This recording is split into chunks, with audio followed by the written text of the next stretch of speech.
Hello viewers, welcome back to JKB Ministries YouTube channel. Before going to today's video, make sure that you have subscribed our channel and press the bell button so that you won't miss any videos in our channel. Thank you. அன்பான தேவ பிள்ளைகளே, மகிமையான இயேசு கிறிஸ்துவின் ராஜரீக பெசலையில் திருச்சபை வழங்கும் விடுதலையின் நேரம் இதோ உங்களுக்காக. பிரியமான தேவனுடைய பிள்ளைகளே, ஆண்டவராகிய இயேசு கிறிஸ்துவின் ஈடு இணையில்லாத ஒப்பற்ற திருநாமத்திலே உங்களை யாவரையும் நான் வாழ்த்துகிறேன். இந்த நேரம் தேவன் தந்த நேரம். ஆகவே நாங்கள் எல்லாரும் கருத்தாய் ஜெபம் பண்ணும்போது இந்த வருடம் எப்படியாய் இருக்கும் என்று சொல்லி கருத்தாய் ஜெபம் பண்ணும்போது தேவ ஆவியானவர் வெளிப்பட்டு அவர் சொன்னார், கர்த்தருடைய வருகை சமீபமாய் இருக்கிறபடியினாலே அதனுடைய அடையாளங்கள் தோன்றும், அதிசயங்கள் தோன்றும், பூமியிலே ஆங்காங்கே சம்பவங்கள் எல்லாம் நிகழும் என்று சொன்னார். ஆகவே அவைகள் எல்லாம் விவரித்து சொல்வதற்கு நேரமில்லை. ஆனாலும் சுருக்கமாய் சொல்லுகிறேன். பயங்கர போராட்டத்தினூடாக கடக்க வேண்டிய காலங்கள். ஜாக்கிரதையோடு கூட ஜெப நேரங்களை கூட்டி நாம் தேவனிடத்திலே விண்ணப்பத்தை ஏறெடுக்கும் போது தாவீது சொன்ன வண்ணமாக, நான் யாருக்கு பயப்படுவேன்? காலம் எப்படியாக வரட்டும், நேரங்கள் எப்படியாக வரட்டும், நல்லா இருக்கா இல்லையா அப்படின்றத ஒரு காரியம் இருந்தாலும் கூட என்னன்னு கேட்டீங்கன்னா, நாம் கொண்டிருக்கிறதான தைரியம் தேவனுடைய ஆசீர்வாதமே. ஆகவே அந்த ஆசீர்வாதத்தோடு கூட இந்த வருஷத்தை நாம் கடக்கத்தக்கதாக நாம் முற்படுகிறோம். ஏனென்றால் கர்த்தருடைய பலன் இல்லை என்று சொன்னால் நாம் முன்னேற முடியாது. சகல விதமான போராட்டங்களையும் சந்திக்க முடியாது. அந்த போராட்டங்களில் இருந்து நாங்கள் வெற்றி பெற முடியாது. ஏனென்றால் இந்த வருடம் ஒரு போராட்டத்தின் வருடமாகவே அமைந்திருக்கிறது. ஆகவே ஆங்காங்கே பயங்கரமான சம்பவங்கள், இயற்கை சீற்றங்கள், இதோ ஜனத்துக்கு விரோதமாக ஜனங்கள், ஜாதிக்கு விரோதமாக இதோ எல்லா விதமான போராட்டங்கள், யுத்தங்கள், கலகங்கள், இவ்விதமாக மரணங்கள் எல்லாம் நிகழும் என்று முன்னறிவிப்பாக அறிவித்திருக்கிறார் ஆண்டவர். ஆனாலும் திடன் கொள்ளுங்கள், நான் உலகத்தை ஜெயித்தேன், அதே போல நீங்களும் ஜெயிப்பீர்கள், உங்களுக்கு நான் பலன் கொடுப்பேன் என்று சொல்லி. ஆம் பிரியமானவர்களே, காலம் மோசமானதாய் இருக்கிறது. காலங்கள் ஆபத்தான காலங்களிலே நாம் வந்திருக்கிறோம். இந்த ஆபத்தான காலங்களிலே அதிக ஜாக்கிரதையோடு கூட சுகமாய் இருக்கிறவர்கள், நல்லா இருக்கிறவங்க, ஆண்டவராலே தெரிவு செய்யப்பட்டவங்க, அபிஷேகம் பெற்றவங்க, திறப்பின் வாசல் என்று நாம் ஜெபிக்கும் போதே சகல விதமான ஆபத்துகளும் தள்ளி போய்விடும். பிசாசனுடைய அந்தகார கிரிகைகளை எல்லாம் ஆண்டவர் தள்ளி விடுவார் என்று சொல்லி நாம் பார்க்கிறோம். பிரியமான தேவனுடைய பிள்ளைகளே, இந்த நாளிலும் கூட உன்னதமான தேவன் காலத்துக்கு ஏற்றவாறு நல்ல ஒரு வாக்கு தத்தத்தை ஆண்டவர் நமக்கு கொடுத்திருக்கிறார்.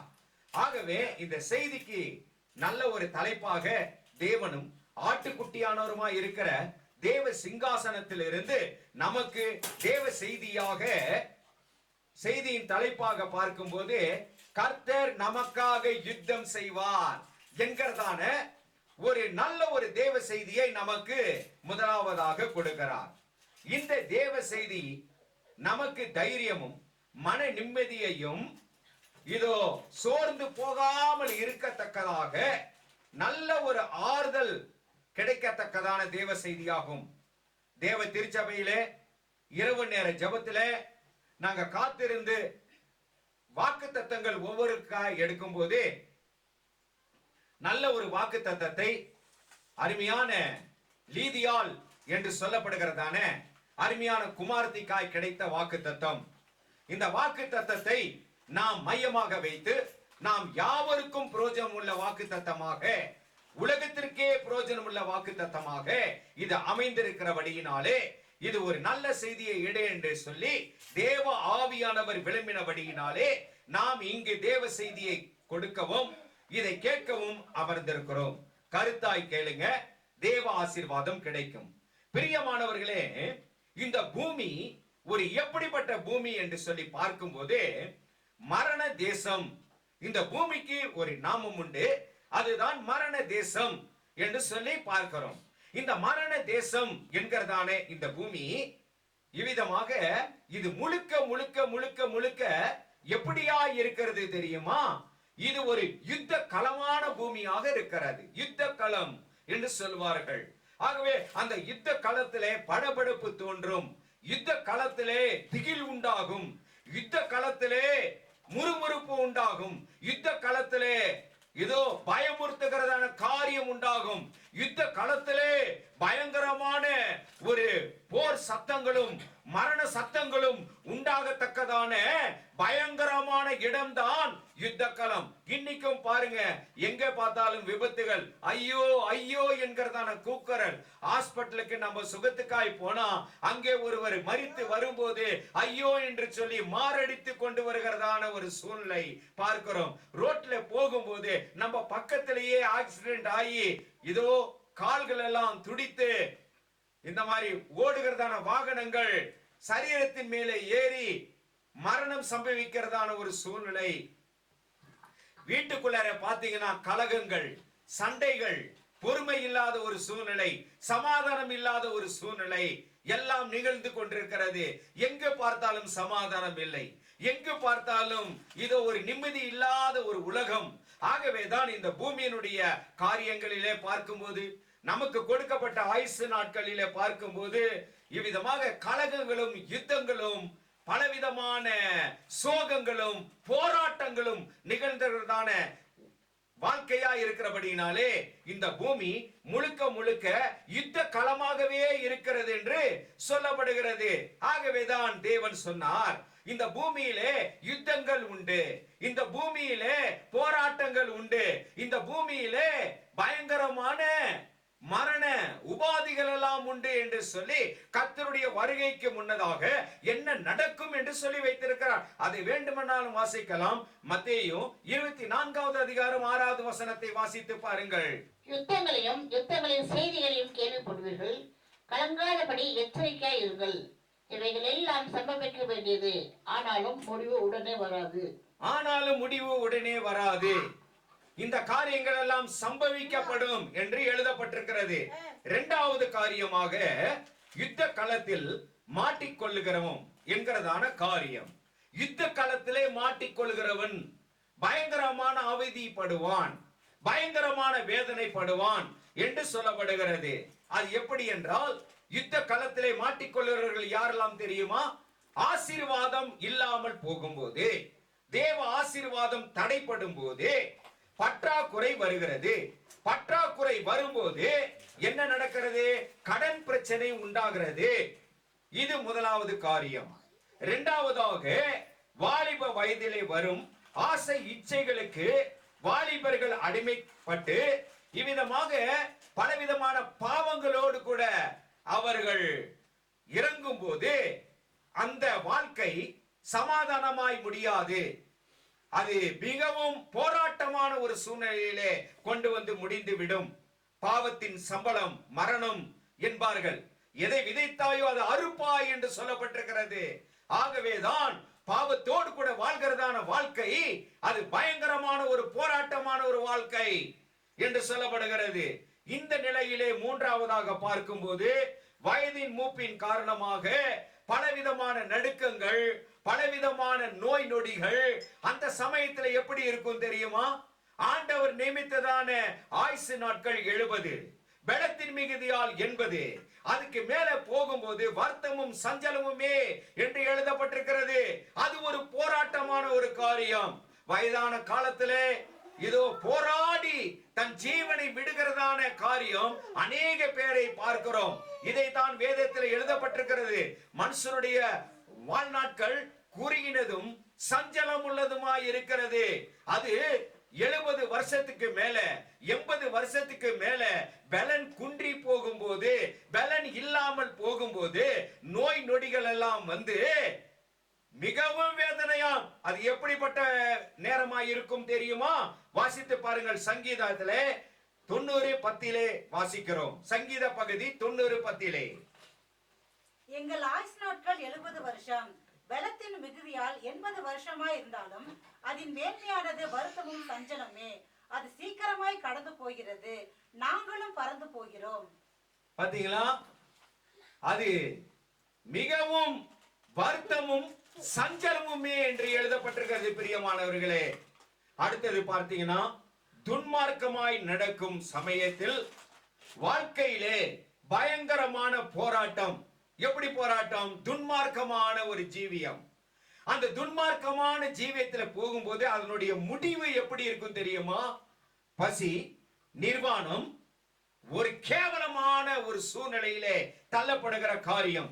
வேதத்திலே பார்க்கும்போது ஊதாரி மகன் தந்தையை விட்டு தூரமாய் பிரிந்து போகும்போது, தந்தையினிடத்தில் இருக்கும்போது நல்ல செல்வாக்கு, சாப்பாட்டுக்கு குறை இல்லை, பராமரிப்பு. பாத்தீங்களா? அந்த பராமரிப்புன்றது தாய் தகப்பனிடத்துல இருக்கும் போதுதான் அந்த பராமரிப்பு. நான் சொந்த காலிலே நிற்பேன், அது துன்மார்க்கமாய் நான் போவேன் என்று சொல்லி அவன் தூரமாய் போனபடியினாலே அவனுக்கு பசி ஏற்பட்டது.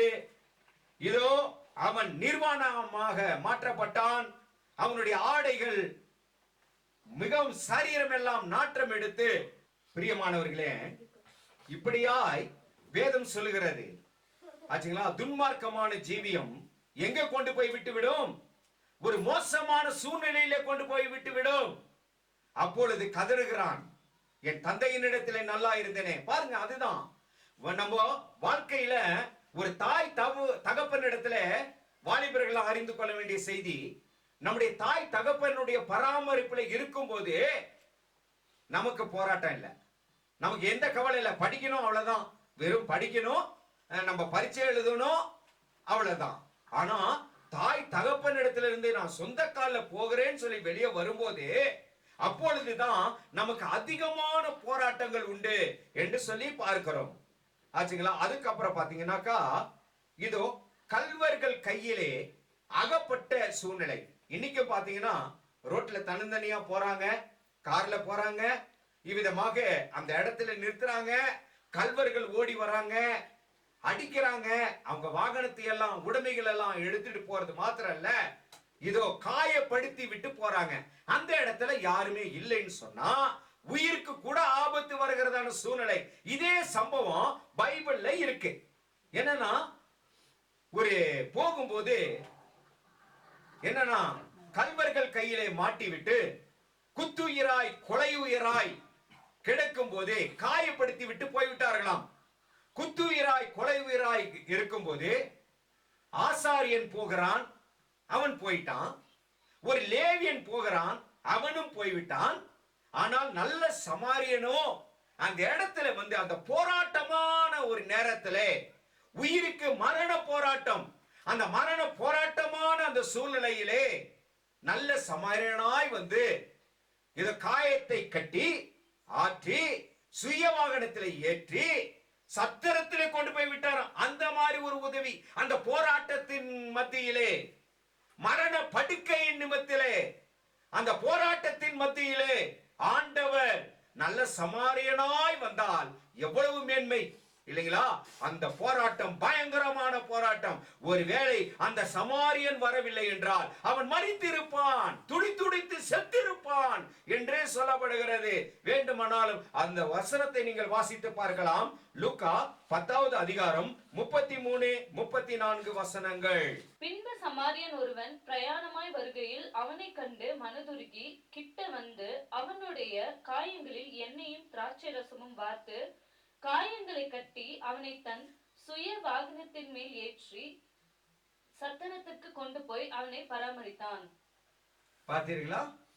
பராமரித்தான், அவன் உயிர் பிழைத்தான். போராட்டங்களின் மத்தியிலே, இப்படிப்பட்ட ஆபத்தின் சூழ்நிலையிலே நமக்கு நல்ல சமாரியனாய் தேவன் வந்தால் ஆச்சரியம் தானே? கட்டாயம் இந்த வருடத்திலே வருவார். இந்த வருடம் ஒரு போராட்டத்தின் வருடம். அப்படி போராட்டம் இருந்தாதான் ஆண்டவர் நம்மிடத்திலே வருவாரு. துன்பங்கள் இருந்தாதான் ஜெப நேரங்களை கூட்டக்கூடிய சூழ்நிலை வரும். ஐயோ ஆண்டவரே என்று நல்லா இருந்தா வராது, அது இயற்கை. அதுக்கப்புறம் பாத்தீங்கன்னாக்கா மிக மிக முக்கியமான இன்னொரு போராட்டம் என்னன்னா, ஆவிக்குரிய போராட்டம், சுவிசேஷத்தினாலே வருகிறதான போராட்டம். அந்த சுவிசேஷத்தினாலே வருகிறதான போராட்டங்களிலே நாம் ஒருவருக்கு நல்ல வார்த்தைகளை சொல்லும் போது, நாம் தெரிந்து கொண்ட நல் ஈவுகளை சொல்லும் போது உயிருக்கே சாத்தியம் இல்லை, நம்முடைய உயிருக்கே கேரண்டி இல்லை. அப்படி போகும்போது என்னென்ன காரியம் நடக்குது? முன்னோர்களும் அப்படியாக இருந்திருக்கிறார்கள். என்னென்ன? அடிகள், உதைகள், வேதனைகள், மனபாரங்கள், ஆத்ம பாரம். பாத்தீங்களா? நன்மை செய்து தீங்கு அனுப்பி வைக்கிறதான ஒரு சூழ்நிலை. இதை வேண்டுமானாலும் வாசிங்கள். நன்மை செய்து தீங்கு அனுபவி. போராட்டமான ஒரு காரியம், ஆவிக்குரிய போராட்டம். இது மேன்மை நிறைந்ததுங்க. இது மேன்மையின் நிறைந்தது. ஆகவேதான் 2 தீமோத்தேயுவின் புஸ்தகம் 4வது அதிகாரம் 5வது வசனத்தை வாசித்து பாருங்கள்.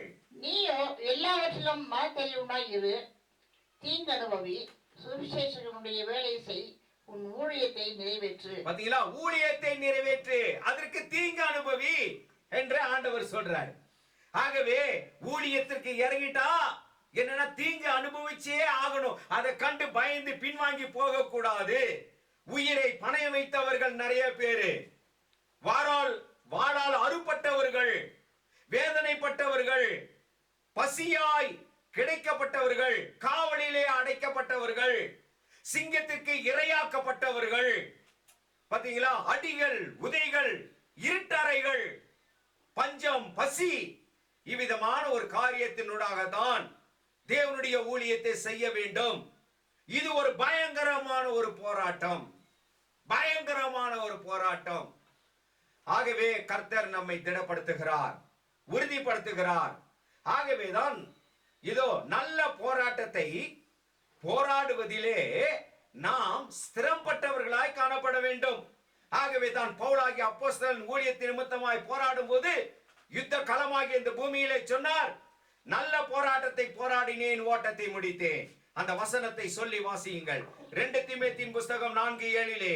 நல்ல போராட்டத்தை போராடினேன், ஓட்டத்தை முடித்தேன், விசுவாசத்தை காத்துக் கொண்டேன். பிரியமானவர்களே, இப்படியாக இருக்கிறதான இந்த போராட்ட களம், இந்த பூமியாக போராட்ட களத்திலே ஒரு பக்கம் மாம்சீக போராட்டம், இன்னொரு பக்கம் ஆவிக்குரிய போராட்டம். இது மத்தியிலே நாம் இருக்கும்போது என்னன்னா வயிற்று பிரச்சனை ஒரு பக்கம், இன்னொரு பக்கம் துன்மார்க்க மனிதர்களுடைய ஆக்ரோஷத்தினுடைய எதிர்ப்புகள் மறுபக்கம், இவ்விதமாக சாத்தானுடைய கிரிகை இன்னொரு பக்கம். இந்த காரியங்களின் மத்தியிலே நாம் ஜெயம் எடுக்க வேண்டும் என்றால் நாம் என்ன செய்ய வேண்டும்? இதுதான் ரொம்ப முக்கியமான ஒரு காரியம். பாருங்கள், இஸ்ரவேல் ஜனங்கள் அடிமைத்தனத்தில் இருந்து வெளியேற்றப்பட்ட சூழ்நிலை. அந்த அடிமைத்தனத்திலிருந்து வெளியேற்றப்பட்ட சூழ்நிலையிலே அவர்கள் ஓடி வருகிறார்கள், ஓடி போகிறார்கள் விடுதலையின் தேசத்திற்காய். அப்படி போகும்போது இதோ பின்னால ஏரோது மன்னன், அதாவது எகிப்து தேசத்தினுடைய மன்னன், பார்வோன் மன்னன், அவனுடைய குதிரை படைகள் எல்லாம் துரத்தி கொண்டு வருகிறது. இவங்களும் ஓடுறாங்க, ஓடிட்டு ஒரு இடத்துல நிக்கிறாங்க. அந்த இடத்தை விட்டு கடக்க முடியல. ஏன்னா சமுத்திரம் குமரி கொண்டு வருகிறது. சமுத்திரத்துல நடக்க முடியுமா? முடியாது. அப்பொழுது கலகம் உண்டாகிறது. என்ன கலகம்? தேவதாசனாகிய வழி நடத்துகிறதான மோசையை பார்த்து ஜனங்கள் முறுமுறுக்கிறார்கள். நாங்கள் எகிப்திலேயே இருந்திருந்தால் எங்களுடைய உயிராவது மிச்சமாயிருக்கும். நீ கூட்டிக் கொண்டு வந்துட்டியே, நாங்க என்ன செய்வது என்று சொல்லி மரண போராட்டத்தை நிமித்தமாய் ஒன்று முன்னால போனா சமுத்திரத்துல சாவான், இல்லனா அங்க அப்படியே நின்னாக்கா பின்னால வந்து ஈட்டி வந்து குத்தும், முதுகுல வந்து குத்தும், மரணம், பயங்கரமான வேதனை. அது என்னன்னு கேட்டீங்கன்னா மரண எல்லையின் விளிம்பிலே நின்று கொண்டிருந்தார்கள். அப்பொழுதுதான் தைரியத்தோடு கூட தேவ ஊழியர் சொல்றாரே, யாரு? மோசே சொல்கிறார். என்ன சொல்கிறார் தெரியுமா? மோசே, சும்மா இருங்கள், ஒண்ணும் பண்ணாதீங்க, ஒண்ணு முறுமுறுக்காதீங்க, கர்த்தர் யுத்தம் செய்வார். அருமையான வசனங்க. அந்த சம்பவத்தை வாசித்தே ஆகணும். வாசித்து பாருங்கள். யாத்திராகம் 14வது அதிகாரம் 12 14 வரைக்கும் வாசிங்க. நாங்கள் எகிப்திலே இருக்கும்போது நாங்கள் எகிப்தியருக்கு வேலை செய்ய எங்களை சும்மா விட்டுவிடும் என்று சொன்னோம் அல்லவா? நாங்கள் மனாந்தரத்திலே சார்ந்ததை பார்த்தும் எகிப்தியருக்கு வேலை செய்கிறது எங்களுக்கு நலமாய் இருக்குமே என்றார்கள். அப்பொழுது மோசே ஜனங்களை நோக்கி, பயப்படாதீர்கள், நீங்கள் நின்று கொண்டு இன்றைக்கு கர்த்தர் உங்களுக்கு செய்யும் ரட்சிப்பை பாருங்கள். இன்றைக்கு நீங்கள் காண்கிற எகிப்தியரை இனி என்றைக்கும் காண மாட்டீர்கள். கர்த்தர் உங்களுக்காக யுத்தம் பண்ணுவார், நீங்கள் சும்மா இருப்பீர்கள் என்றான். பாத்தீங்களா? கர்த்தர் உங்களுக்காக யுத்தம் செய்வார். பசியா இருக்கிற சூழ்நிலையா, வேதனையா, இந்த போராட்டமான களமா, குடும்பத்திலே சமாதானம் இல்லையா, வாழ்க்கையில நிம்மதி இல்லையா, நம்ம என்ன செய்யணும்? முறுமுறுக்கிறதுனால ஒண்ணு சாதிக்க போகிறது கிடையாது. நம்ம சும்மா இருக்கணும். ஆண்டவர் நமக்காக யுத்தம் செய்வாராம். எப்படிங்க யுத்தம் செய்வாரு? எந்த வகையில யுத்தம் செய்வார் தெரியுமா? இயற்கையவே மாற்றி அமைக்கிறார். கர்த்தருடைய ஜனங்களுக்காக இயற்கையவே மாற்றி அமைக்கிறார். குமரி கொண்டு வருகிறதான அந்த செங்கடலை தேவாதி தேவன் இரண்டாக பிளந்து அதன் வாயிலாக நடக்க வைக்கிறார். இன்றைக்கு அநேக பிரச்சனை உங்களுக்கும் எனக்கும் இருக்கலாம், பொல்லாத வேதனைகள் இருக்கலாம், வாழ்க்கையிலே முன்னேற கூடாதபடிக்கு பலவிதமான தடைகள் இருக்கலாம். அந்த தடைகளின் மத்தியிலே, குமரி கொண்டு வருகிறதான பெரிய பிரச்சனைகளின் மத்தியிலே, துரத்தி கொண்டு வருகிறதான சாத்தானுடைய பயங்கரமான போராட்டத்தின் மத்தியிலே இரண்டாக பிளக்கும் ஒரு வழி உண்டாகும். ஒரு வழி உண்டாகும் போது என்ன தெரியுமா? அதுதான் ஞான மார்க்கம், அதுதான் தேவ மார்க்கம், அதுதான் உன்னத மார்க்கம், அதுதான் சமாதானத்தின் வழி. பாத்தீங்களா?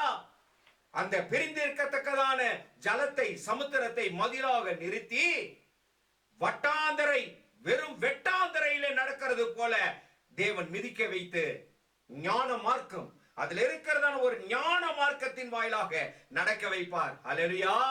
தேவன் எவ்வளவு பெரியவர்! ஆகவே நாம் சும்மா இருக்கலாம். கர்த்தர் நமக்காக யுத்தம் செய்கிற வருஷம், கர்த்தர் நமக்காக இதோ வழியை உண்டு பண்ணுகிற வருஷம், கர்த்தர் நமக்காக ஒரு ஞான மார்க்கத்தை உண்டாக்கி அதிலே நடக்க வைக்கிறதான மாபெரும் வருஷம் என்று சொல்லப்படுகிறது. அப்பொழுது சென்று பொழுது அதுல நீங்க வாசித்தீங்கன்னா கர்த்தருடைய சமூகம் முன்பாக சென்றது. முன்பாக சென்றவுடனே சில நேரங்களிலே கர்த்தருடைய சமூகம் பின்பாக வந்து எகிப்தியர் இவர்களை கொல்லாதபடிக்கு அதமாக்கி போட்டு விட்டது. பாத்தீங்களா? ஆகவே தேவன் என்ன சொல்கிறார் தெரியுமா?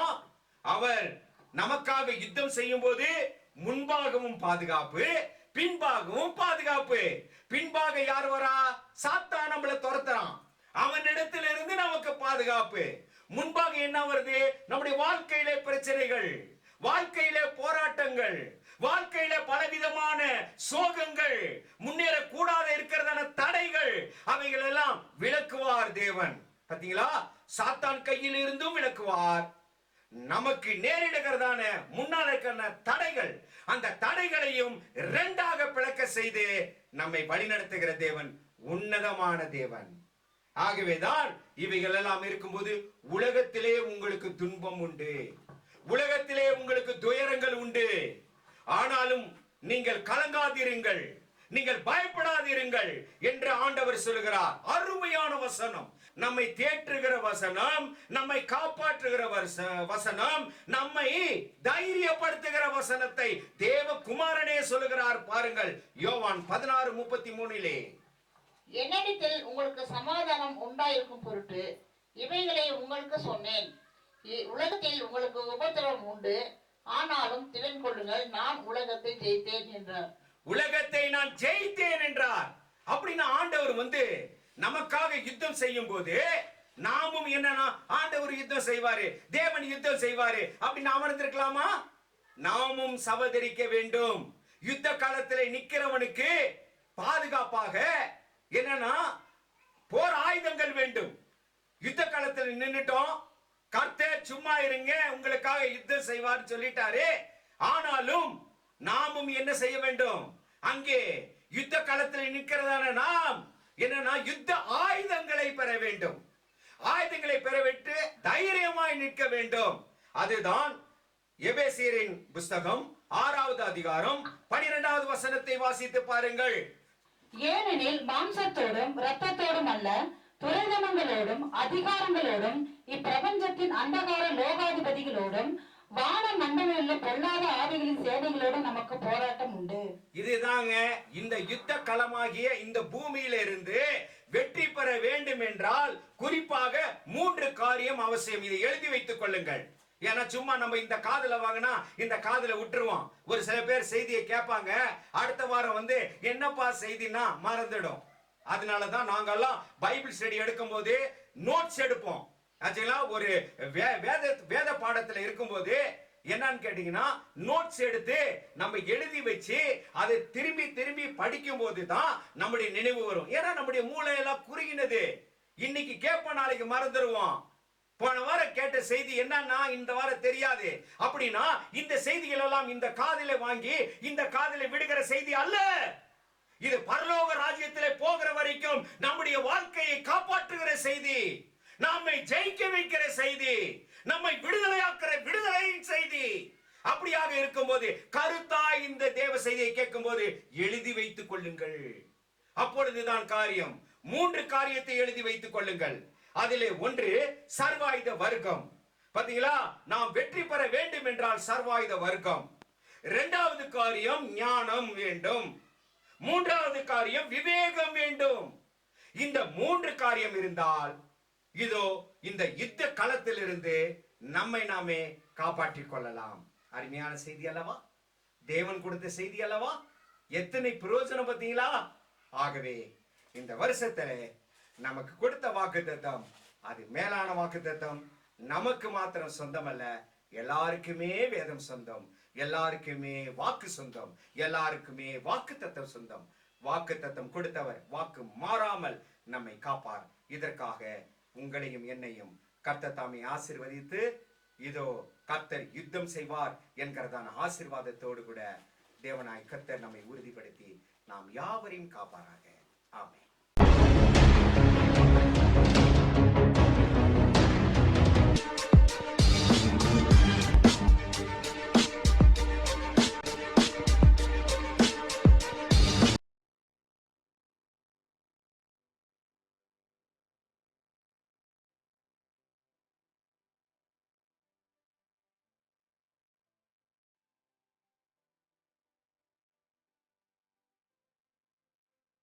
பிரியமான தேவ பிள்ளைகளே, இப்பொழுது கேட்டதான விடுதலையின் நற்செய்தி உங்களுக்கு அதிக பிரயோஜனமாக இருந்தது என விசுவாசிக்கிறோம். இந்த தேவ ஊழியம் அநேக நெருக்கங்களின் மத்தியில் நடந்து கொண்டிருப்பதால் இந்த டிவி ஊழியத்தை ஜெபத்தாலும் உங்கள் கையின் பிரயாசத்தாலும் தாங்கி தேவ ஆசீர்வாதம் பெறுங்கள். உங்கள் ஜெப தேவைக்கு தொடர்பு கொள்ள வேண்டிய முகவரி மகிமையான இயேசு கிறிஸ்துவின் ராஜரீக ஊழியம், ரெவரண்ட் கேபா ராஜ், எல்என் காட்டேஜ், ஆஸ்பத்திரி ரோட், உதகை. கைபேசி எண் 9435234477 மற்றும் 78717177